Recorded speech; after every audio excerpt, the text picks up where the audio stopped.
High command को जो प्रस्ताव भेजा और पूरे तमाम कांग्रेस के तमाम नेता, चाहे वो अशोक गहलोत जी हो, चाहे सचिन किरोड़ी जी ले तो इस पत्थर तोड़ने वाले का नंबर कब आएगा?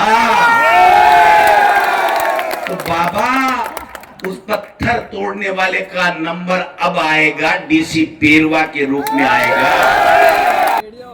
और हमारे हीरो भाई डीसी, जब हम पढ़ते थे तो मुख्यमंत्री जी, इस डीसी शब्द से हमें बहुत प्यार था और हम ऐसे जिज्ञासा रहती थी कि कब जाकर के हमारे डीसी से मिले। अब उस टाइम तो हम डीसी से नहीं मिल पाए, लेकिन आज दौसा में हमारे भाई डीसी से मिल रहे हैं, क्योंकि जब डिस्ट्रिक्ट कलेक्टर को डीसी कहते थे, आज भी डिस्ट्रिक्ट कलेक्टर को डीसी कहते हैं। जब बच्चे थे तो डिस्ट्रिक्ट कलेक्टर से नहीं मिल पाए, लेकिन आज कांग्रेस पार्टी हाईकमान ने हमें दौसा के डिस्ट्रिक्ट कलेक्टर डीसी पेरवा, मैं धन्यवाद देना चाहता हूं आप सब लोगों का। ओ भाई बैठ जाओ नेताजी, बैठ जाओ। ज्ञान देने वाले इस देश में बहुत है, हर तीसरा व्यक्ति ज्ञान देता रहता है। मैं धन्यवाद देना चाहूंगा इस दौसा के तमाम मतदाताओं को, 36 कौम बिरादरी के लोगों को, कि आपने एक शानदार नेता को पहले एमएलए बनाया, लगातार 3-4 बार एमएलए बनाया, और उसके बाद में आपने देश की लोकसभा में सांसद बना करके मुरारी जी मीना को भेजा। इसके लिए मैं आपका बहुत बहुत धन्यवाद करना चाहता हूं। और मुरारी जी, मैं आपका और आपके कार्यकर्ताओं का इस बात के लिए भी अभिनंदन करना चाहता हूं कि एक 36 कौम को साथ लेकर के पीढ़ियों से कांग्रेस की सींच रहा है, कांग्रेस की सेवा कर रहा है, उस डीसी पेरवा को आपने यहां से उम्मीदवार बनाने में हाईकमान को जो प्रस्ताव भेजा और पूरे तमाम कांग्रेस के तमाम नेता, चाहे वो अशोक गहलोत जी हो, चाहे सचिन पायलट जी हो, चाहे भंवर जितेंद्र जी हो, चाहे टीकाराम जूली जी हो, सीपी जोशी जी हो, रघु जी हो, रफीक जी हो, हमारे जिला अध्यक्ष जी हो, तमाम सब ने एक ही आवाज, एक शब्द में कहा कि दौसा का विधायक आगामी कौन होना चाहिए। सबकी एक ही आवाज थी कि डीसी पेरवा होना चाहिए। इसलिए मैं अग्रिम शुभकामनाएं और बधाई भी डीसी पेरवा जी को आपने देना चाहता हूं। आपके सामने उम्मीदवार कौन है भाई? कौन है? वो जो भवानी को उठा करके बैठे थे, भवानी को उठा करके इसी जगमोहन जी के लिए बैठे थे क्या किरोड़ी जी? कहां गई वो बातें? एसआई का भर्ती निरस्त कर दो, बेरोजगारों को ये कर दो, भ्रष्टाचार को मिटा दो। अरे बाबा, 3 महीने इस प्रदेश का क्यों बर्बाद किया? कृषि के क्षेत्र में काम करते आपको कृषि मंत्री बनाया था, ये टिकट तो यूं ही पड़ी थी, हारने के लिए कभी ले लेते, कौन मना कर रहा था? मैं आपसे निवेदन करना चाहता हूं, ऐसे लोगों से सावधान रहना पड़ेगा। जो व्यक्ति अपने भाषण में ये कहता हो, एक बार नहीं 4 बार नहीं 10 बार, कि अगर मैं ले लूं, मेरा भाई ले ले, मेरी पत्नी ले ले, मुरारी ले ले और दूसरा ले ले, नमो नारायण ले ले, तो इस पत्थर तोड़ने वाले का नंबर कब आएगा? तो बाबा, उस पत्थर तोड़ने वाले का नंबर अब आएगा, डीसी पेरवा के रूप में आएगा। आएगा कि नहीं आएगा? जिताओगे? अरे इस इक्के को हमने दुर्री से पिटते देखा है, इक्के को दुर्री से पिटते देखा है ना? जब ताश के पत्तों में जब दुर्री जोकर होता है ना, तो इक्के को पछाड़ देती है। ये डीसी पेरवा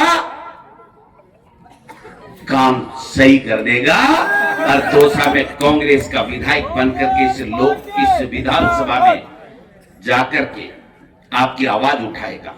आप बताइए, जब सबने मेहनत करके ईमानदारी से 2.5 लाख वोटों से इस हवा में जब मोदी जी कह रहे थे और हमारे मुख्यमंत्री जी कह रहे थे 25 जीरो आ रहे हैं, 2.5 लाख से आपने मुरारी मीणा जी को सांसद बनाया। तो क्या हम सब ये चाहेंगे कि हमारा सांसद कमजोर हो जाए? चाहेंगे क्या? नहीं चाहेंगे। इस सांसद को देश का नेता बनाना है तो डीसी बेरवा को यहां से विधायक बनाना है, या निवेदन करने के लिए मैं आया। सब बातें चलेंगी। मैं देख रहा था, भरत मिलाप देख रहा था। किसका? मुख्यमंत्री जी का और मेरे साडू किरोड़ी जी का। मैं भरत मिलाप देख रहा था कि 3 महीने से पिछड़े हुए थे, बातें नहीं कर रहे थे, मीडिया के माध्यम से एक दूसरे की बातें कर रहे थे। तो मैं देख रहा था कि आज मुख्यमंत्री जी की बड़ाई भी कर रहे हैं और किरोड़ी जी मुस्कुरा मुस्कुरा के उनका अभिनंदन भी कर रहे हैं। अरे किरोड़ी जी, ये वही मुख्यमंत्री जी है जिसको पटकने के लिए 3 महीने से अनशन लिए बैठे थे आप इस्तीफे। मुख्यमंत्री जी को हटाने के लिए, इस सरकार को पलटने के लिए, इस पर्ची को पलटने के लिए जो व्यक्ति 3 महीने से इस्तीफा दिया बैठा था, वो अचानक राजी कैसे हो गया भाई? बस इतनी सी बात थी। ये ठीक नहीं है, लोकतंत्र के लिए ठीक नहीं है। मैं इतना निवेदन करना चाहता हूं कि जब नेता बन जाए, विधायक बन जाए, एमपी बन जाए, मंत्री बन जाए, मुख्यमंत्री बन जाए, तो उसकी बात में सच्चाई होनी चाहिए, क्योंकि वो जनता का जनप्रतिनिधि है, प्रतिनिधित्व करता है। उसको अपना मोह त्यागना पड़ेगा, अपना स्वार्थ त्यागना पड़ेगा, भाईवाद त्यागना पड़ेगा। मैं धन्यवाद देना चाहता हूं इस शख्स को।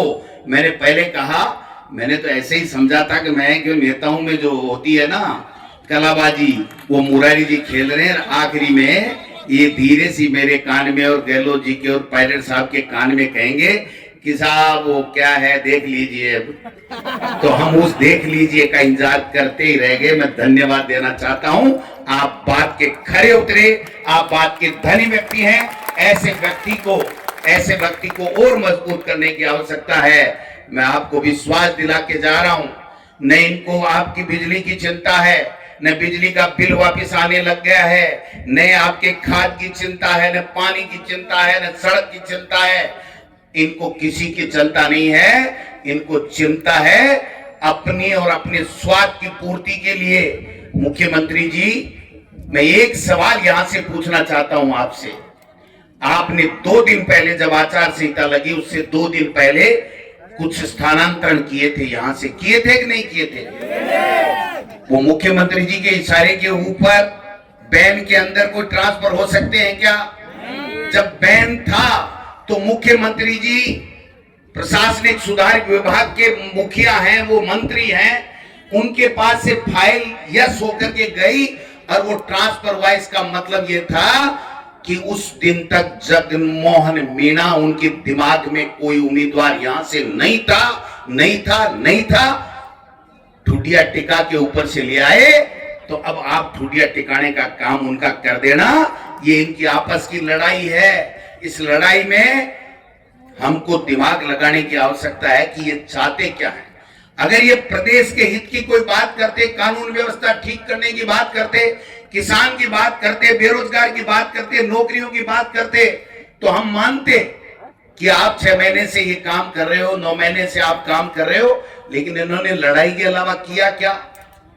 रघु जी सही कह रहे थे कि सुबह नाश्ता करके हेलीकॉप्टर में बैठो, भ्रमण करो, भाषण ठोको और प्रदेश के लोगों को भ्रमित करो। इसके अलावा मुख्यमंत्री जी एक काम गिना दें तो आप जो कहो सो मैं करने को तैयार हूं। ईआरसीबी रट लगाए बैठे हैं। ये शख्स बैठा आपके सामने, 10,000 करोड़ रुपए ईआरसीबी के जब सेंटर ने मना कर दिया तो अशोक गहलोत जी ने स्वीकृत किए और इस बांध के लिए आपके दोसा के लिए 6,000 करोड़ रुपए का काम चल रहा कि नहीं चल रहा? ये किरोड़ी जी कृषि मंत्री हैं, एक ढेले का काम कराया तो बता दीजिए। ऐसा ही भर्ती निरस्त करो में 2.5 महीने निकाल दिए और कल भर्त मिलाप कर लिया, तो ऐसा ही भर्ती का क्या होगा भाई? बताओ तो सही उन बेरोजगारों को। आपने 3 महीने तक मूर्ख बनाने का काम क्यों किया? क्या आपकी मांग जायज है? क्या आपने मुख्यमंत्री जी से मिल लिए? तो आप बता दीजिए कि मुख्यमंत्री जी और आप दोनों क्या फैसला कर रहे हो। कोई फैसला नहीं। मतलब की बात एक ही है कि जब अपना स्वार्थ सिद्ध होता है तो आपकी तरफ ये लोग देखते भी नहीं है।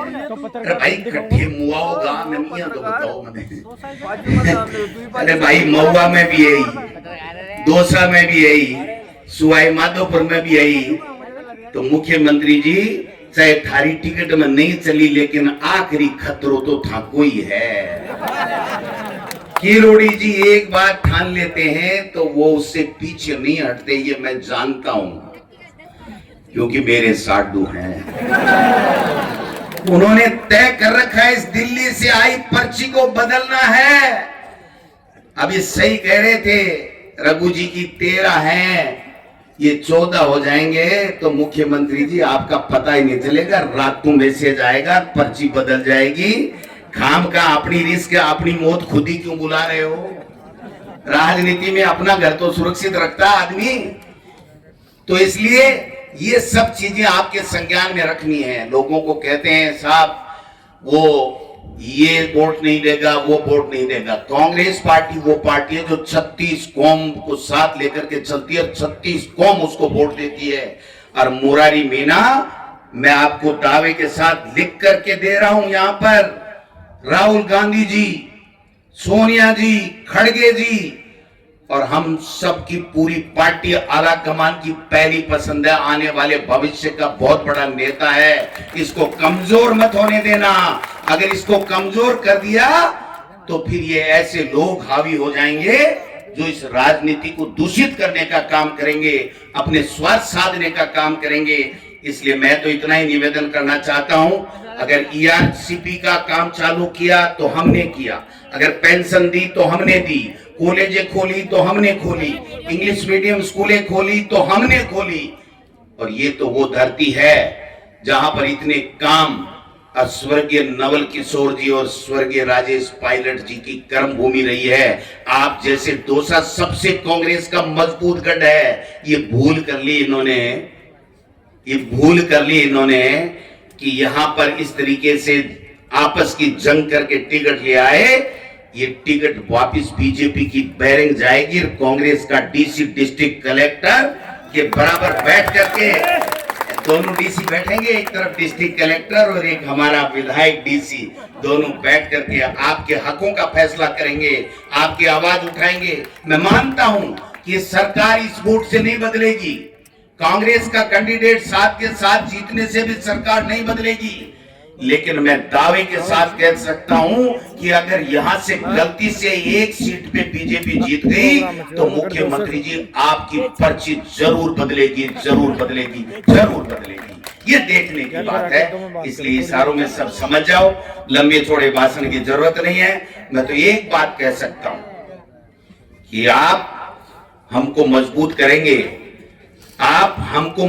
करेंगे तो विधानसभा में और लोकसभा में आदरणीय हमारे नेता खड़गे साहब राहुल गांधी जी के नेतृत्व में हम सब मिलकर के राजस्थान की विधानसभा हो चाहे देश की लोकसभा हो, इनकी नाक में नकेल डाल करके आपके काम करा देंगे, नाक में नकेल डाल करके करा देंगे। ये तो देते हैं भाषण, भ्रष्टाचार बैठ रहे हो।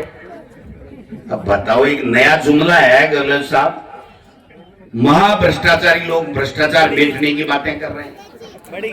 ये गुजरात मॉडल क्या है? ये गुजरात मॉडल यही है कि डम्मी व्यक्ति को मुख्यमंत्री के पद पे बैठाओ, हर स्टेट में अच्छे अधिकारियों को पसंद को भेजो, टास्क दो और उन प्रदेशों को लूटो और दिल्ली में अपने घर बनो। ये गुजरात मॉडल है, ये बड़ा खतरनाक है। लोगों को जातियों से लड़ाओ, भाई को भाई से लड़ाओ, कमजोर करो। और जैसे ईस्ट इंडिया कंपनी करती थी, भाई को भाई से लड़ा करके राज करने का काम करती थी, आज जाति को जाति से लड़ा करके ये बीजेपी के लोग राज करना चाहते हैं। 10 साल 11 साल हो गए केंद्र के अंदर और 10 महीने हो गए यहाँ मुख्यमंत्री जी को।